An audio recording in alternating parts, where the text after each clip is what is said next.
ন্যায় অন্যায় আমি কিচ্ছু জানি না, যোগ্য অযোগ্য আমি কিছু বুঝি না। আমি শুধু জানি আমি চাকরিটা হারিয়েছি। কাল থেকে আমি আর স্কুলে যাচ্ছি না।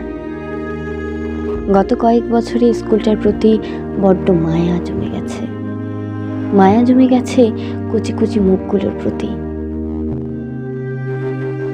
6-7 বছরের মায়াটা তো আর কম নয়। বড্ড ভেঙে পড়েছি।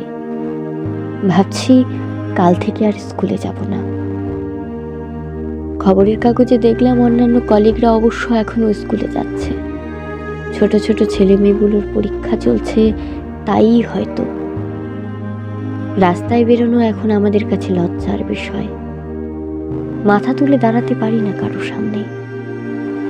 মুখের সামনে সবাই সহানুভূতির চোখে তাকালেও পেছনে সবাই মুচকি হেসে বলে, ঘুষের টাকার চাকরি তো, তাই হয়তো আর থাকলো না।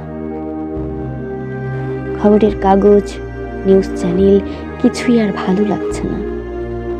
বাজারে যেতে ইচ্ছে করে না।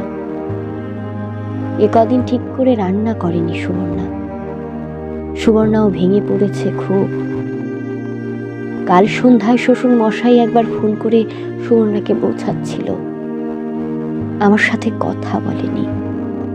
বৃহস্পতিবার সকালবেলা আত্মীয় স্বজনরা ফোন করে জিজ্ঞেস করছিল আমার চাকরিটা কত সালের, চাকরিটা আছে না গেছে। মা শুধুই কাঁদছিল, বাবা সবার প্রশ্নের উত্তর দিচ্ছিল। সুবর্ণা বিরক্ত হয়ে বাচ্চাটাকে শুধুই বকছিল। আসলে কারোরই মাথার ঠিক নেই। আমি কারোর সাথে কথা বলার শক্তিটুকু পাচ্ছি না। কি করে শক্তির জোগাই বলো তো?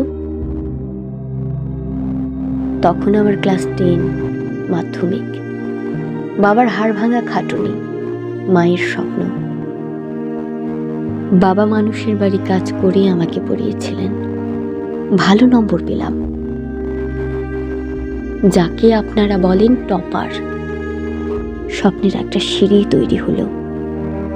এরপর বিএ, এমএ, কত ঝড় ঝঞ্ঝা। তারপর কোথা থেকে জানি একটা গুঞ্জন ভেসে এলো, টাকা ছাড়া চাকরি নেই। পরীক্ষায় বসলাম। হাজার হাজার পরীক্ষার্থী। আমরা পরীক্ষা দিচ্ছি, পাশ করলাম। খুশিতে যেন হারিয়ে যেতে লাগলাম। অনেকেই পাশ করলো, আবার কেউ করলো না। সেদিন আমি আরেকটা জিনিস বুঝলাম। আমার বাবার হাড় ভাঙা খাটুনি, মায়ের স্বপ্ন, আমার রাত জেগে পড়া, নোটস তৈরি করা, এসবের কিছুরই দরকার ছিল না। কারণ যত পড়ার পরীক্ষা ছিল সবেতেই ভালো করার পরেও দেনা পাওনার হিসেবটাতে পেরে উঠছিলাম না। বাবার একমাত্র সম্বলটা বিক্রি করতে হলো। আমি চাকরিটা পেয়েছি।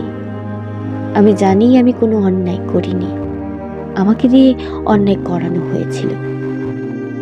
তারপর আজ সেই দিন, যেদিন আমরা পথে দাঁড়িয়ে। কেউ কেউ আবার প্রতিবাদে নেমেছে। তাদের জন্য এতটুকুই বলবো, আমাদের আরো আগে প্রতিবাদী হতে হতো। অনেক দেরি হয়ে গেছে। আজ আমাদের কথা কারোর কানে পৌঁছবে না। আমরা ব্যঙ্গ বিদ্রুপের শিকার হয়েছি।